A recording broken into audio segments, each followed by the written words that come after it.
తప్పు జరిగితే వాడు వైసీపీ మనిషి, ఒప్పు జరిగితే అది మేము వచ్చాక చేసుకొచ్చినటువంటి మార్పు. అంటే ఇప్పుడు తిరుమల తిరుపతి దేవస్థానంలో తప్పు జరిగిందని ఒప్పుకుంటుందా ఈనాడు? మొన్న భూమన ఒక ప్రెస్ కాన్ఫరెన్స్ పెట్టి ఏదైతే అవినీతి జరుగుతూ ఉంది శ్రీవాణిలో 8:58 నేను బుక్ చేసుకుని రిజిస్టర్ చేసుకుంటే 8:59కి టిక్ చేస్తే ఎర్రర్ వచ్చింది. మళ్ళీ చెక్ చేసేటప్పటికి 9 గంటలు 1 నిమిషం అయింది. ఈలోపు టికెట్లన్నీ అయిపోయినాయి, 800 టికెట్లు.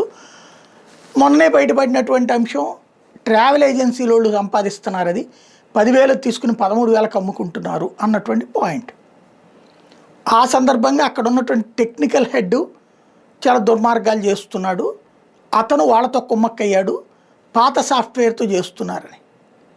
అదంతా తప్పని ఖండించింది టీటీడీ. అంతా సిస్టమేటిక్గా జరుగుతుంది.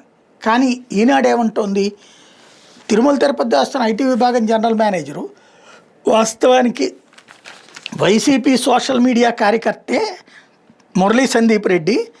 అప్పట్లో అతను ఒక్కనే ఇంటర్వ్యూ చేసి ఆ పోస్ట్లో పెట్టారు.